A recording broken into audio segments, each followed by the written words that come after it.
Priyanka Bish from Arden Progressive School, and in today's session we will be covering these three topics of Business Studies grade 11. First is government company, second global enterprises, and third joint ventures. Government companies. So government company means any company in which at least 51% of the paid up share capital is held by the central or state government or partly by central or state government. The government companies are owned and ruled by the provisions of Companies Act 1956 like any other registered company, which means government companies are governed under the Companies Act. For example, Steel Authority of India, State Trading Corporation, Hindustan Machines Tools, these are some examples of government companies. Now, here are some features of government companies. So, the first feature is registration. The government company gets incorporated under the Companies Act 1956, which means all the provisions of Companies Act are applicable on government companies. Companies Act के अंदर जितने भी provisions हैं वो government company पर applicable होंगे, and the government can get exemption from these provisions only by passing a special resolution. Second feature is ownership.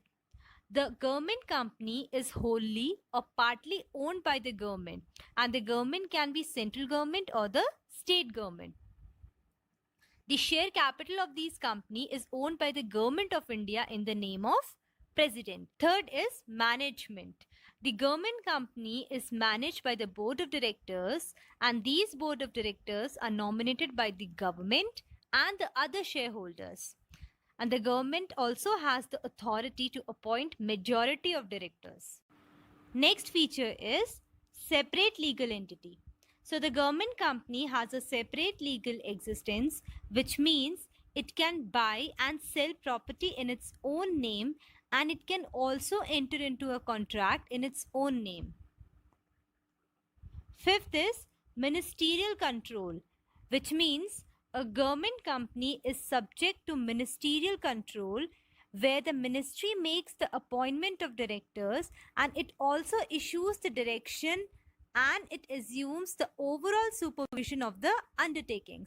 Sixth is financial autonomy, which means the government company enjoys the borrowing powers. It can raise capital by issue of various securities, and it is also free to use its revenue for the growth and expansion of the company.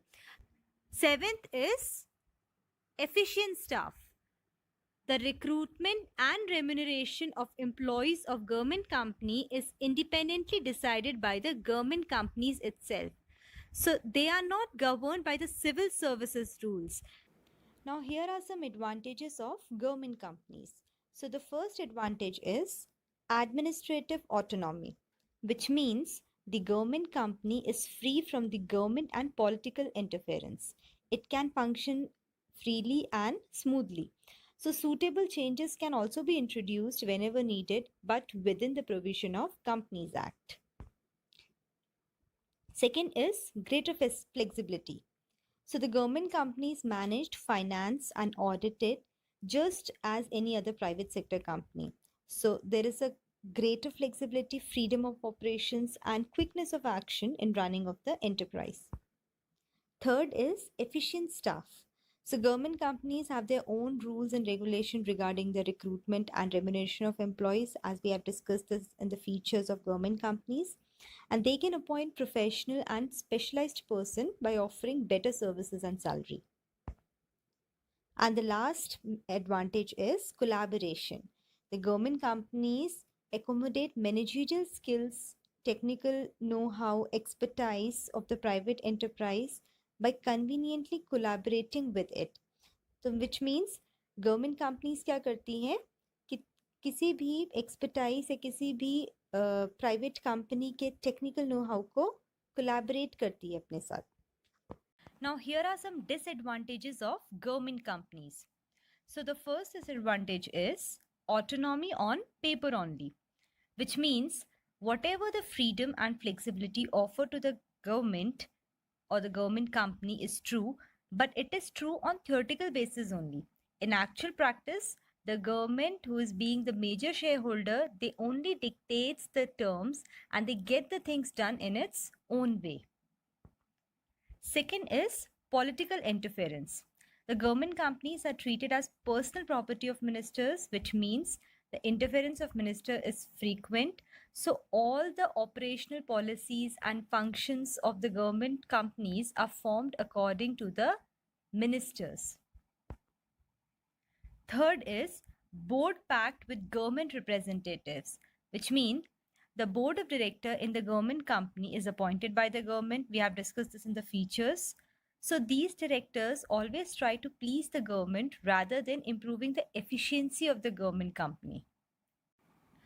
So by discussing all the merits and demerits of government companies, it is concluded that the government company is suitable form of organization where the government wants to control a company in the private sector without nationalization, where the government wants to go for collaboration with the private enterprise, and where the project require government planning and funds.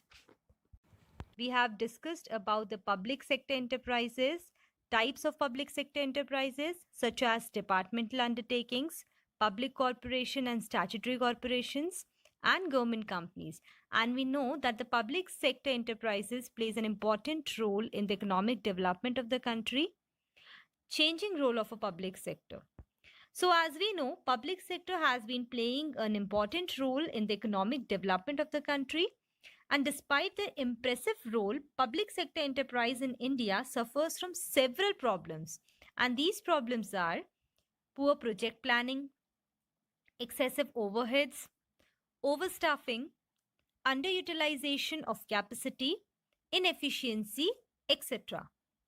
So to overcome these problems and to bring improvement in the efficiency level of the public sector, there are some steps which are taken by the government.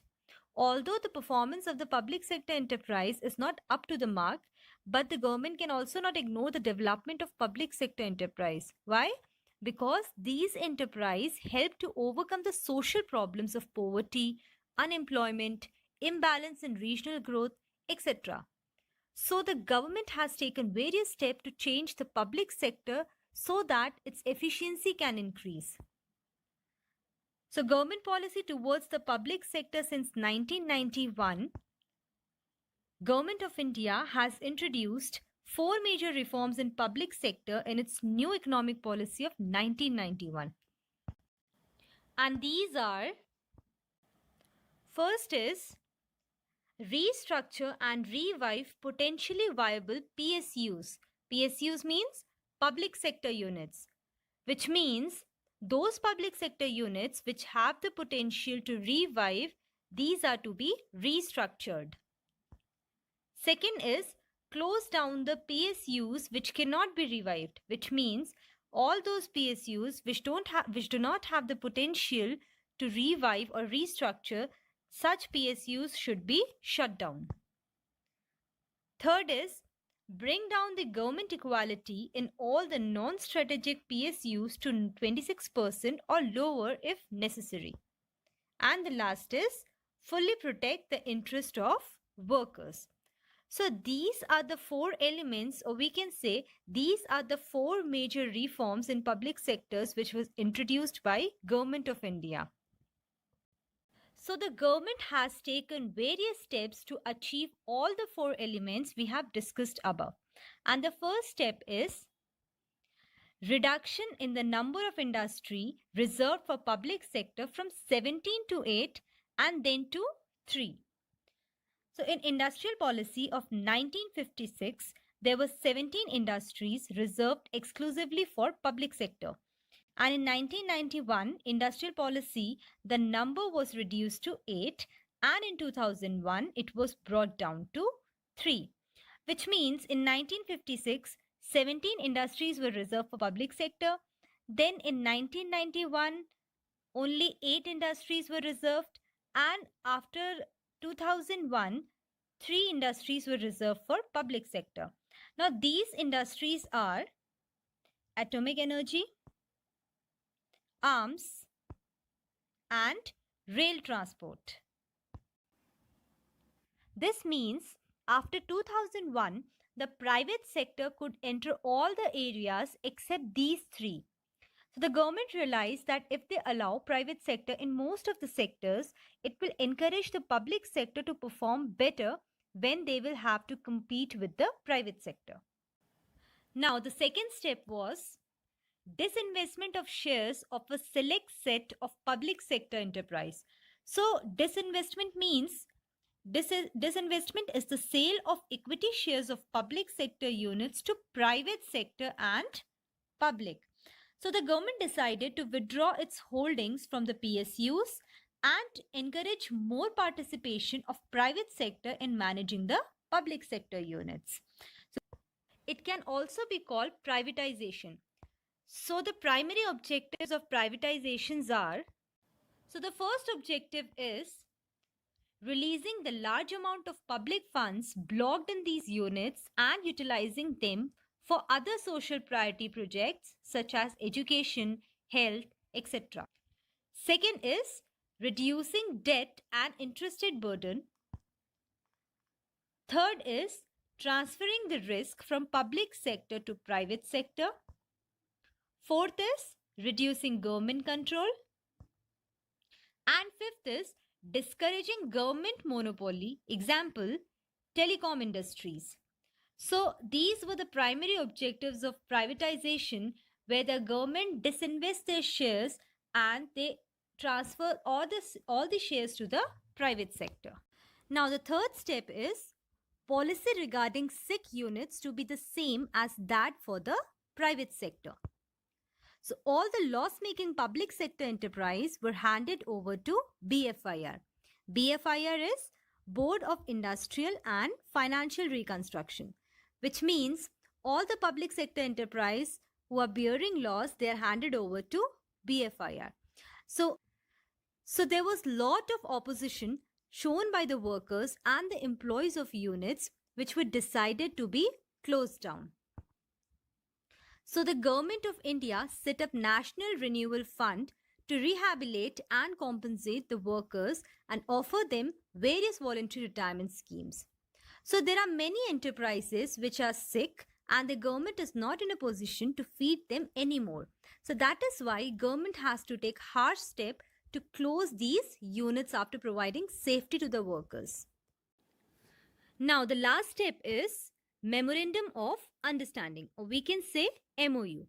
So under Memorandum of Understanding, the public sector is given greater autonomy, which means they are given the targets, and to achieve these targets, these units are granted operational freedom, but they are accountable for not achieving the results on time. So through Memorandum of Understanding, the unnecessary interference of ministers can be reduced and more autonomy is granted to these units, but they are held accountable for specific results. Moving on to the next topic, which is multinational companies or global enterprises. So multinational consists of two different words, multi and national. Multi means many and national means countries or nations. So multinational means a company which operates in many countries. Multinational company वो companies होती हैं जो एक से ज्यादा countries में operate करती हो. Such a company has branches, factories, workshops in different countries. A multinational corporation is also known as transnational corporation, global enterprises, or international enterprise. The headquarters of multinational companies are located in one country, which is known as home country, and it carries business in other countries, which is known as host countries. So multinational companies basically get incorporated in home countries.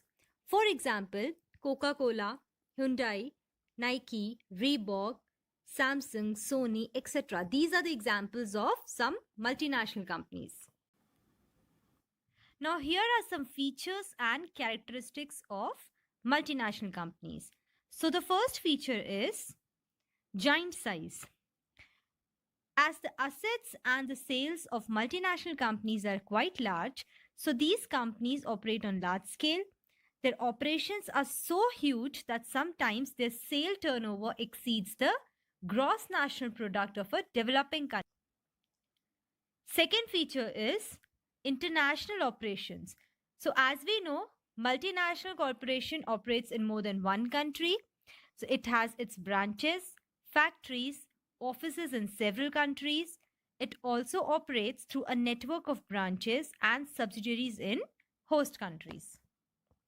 Third feature is advanced technology. As multinational companies employs professional experts, specialized people, and it keeps updating the knowledge and skill of their employees by imparting them training from time to time. So basically, multinational company employs professionals to handle the advance in technology. Fourth feature is centralized control.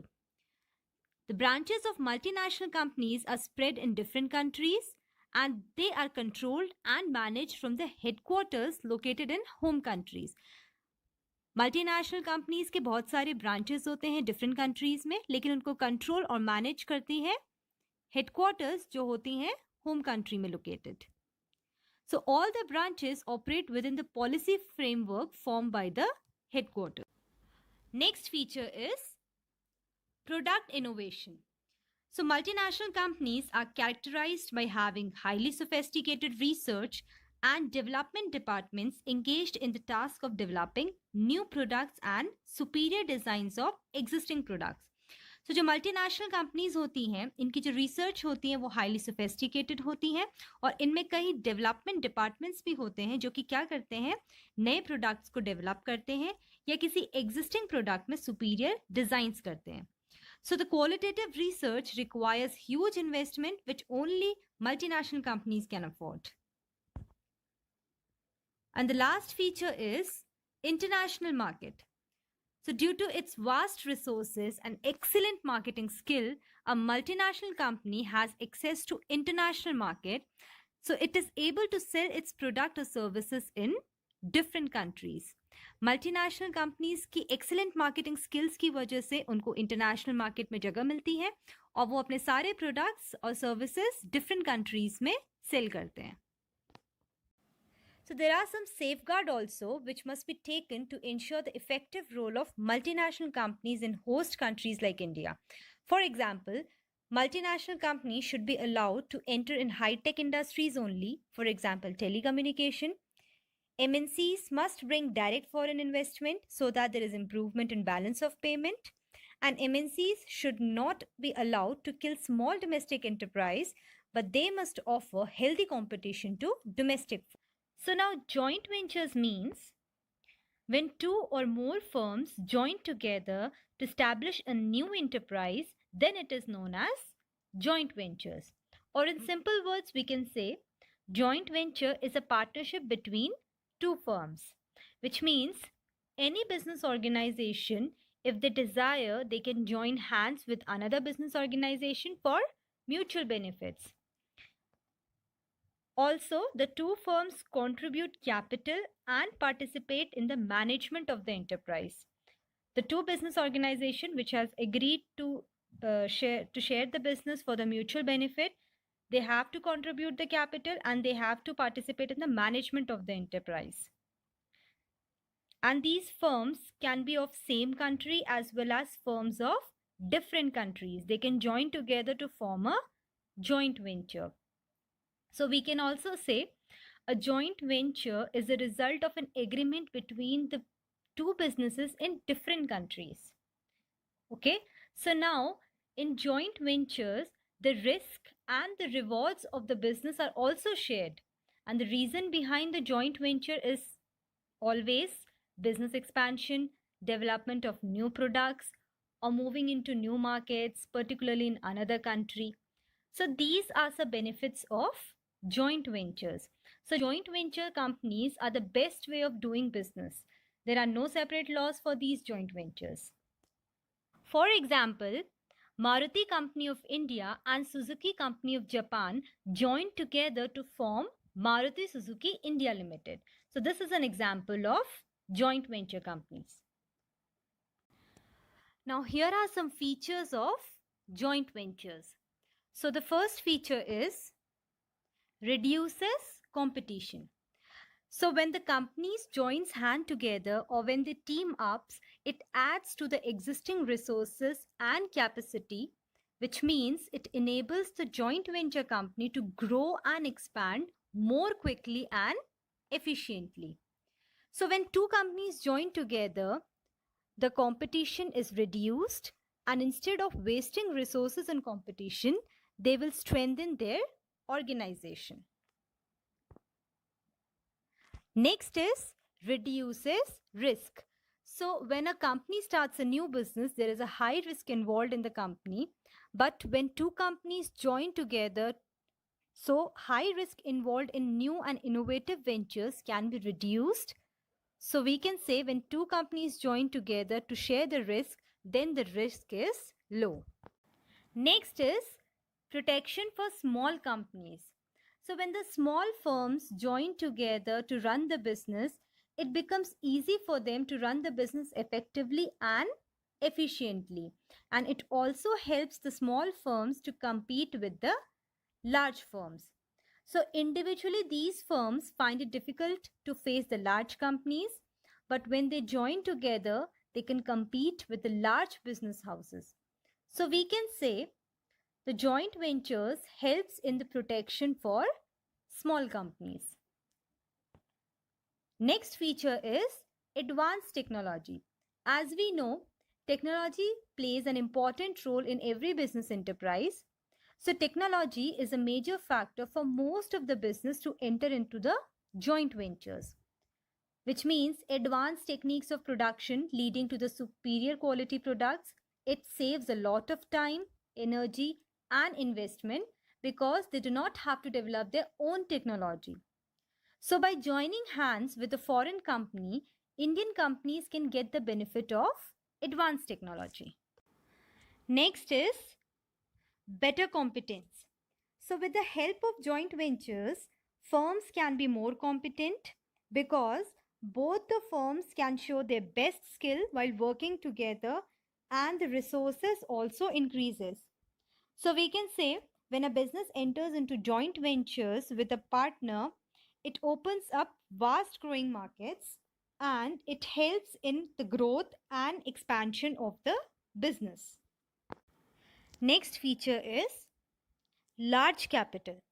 So, in joint ventures, when the two companies join together, they also contributes the capital. As a result, large capital can be arranged without much difficulty because when the business is run individually, it becomes difficult for the proprietor to arrange all the funds by its own. So, we can say in joint ventures, when two or more companies join, they agree to share the capital. As a result, they get rewards in the formation of a new entity under the shared control.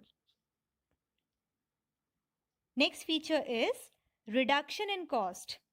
So when two or more firms join together, they operate on a large scale and they get the benefit of economies of scale. So reduction of cost of production and marketing is possible in joint ventures. And the last feature is partnership between two and more companies. So in joint ventures, two firms can join together. These two firms can be both from public sector, both from private sector, one from public sector and one from private sector. One can be Indian company, it can be a global enterprises, etc. So when two companies join together as a partner, they will share the profits of the business, bear the losses of the business, also contributes to the capital. So it helps in the expansion and growth of the business. Now moving on to the next topic, which is public-private partnership.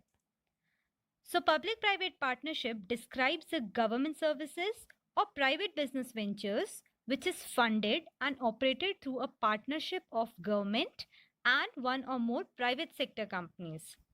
So in public-private partnership, government entities which is ministries, government departments, municipalities, or state-owned enterprise. These are included in public-private partnership. So the private partners can be local or the foreign, or we can say an international partners also. And it includes the business or investors with technical or financial expertise.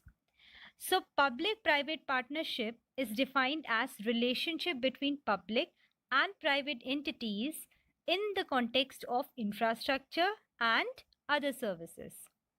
And also in public-private partnership, public sector plays an important role and it ensures that all the social obligations are fulfilled and the investment are successfully met.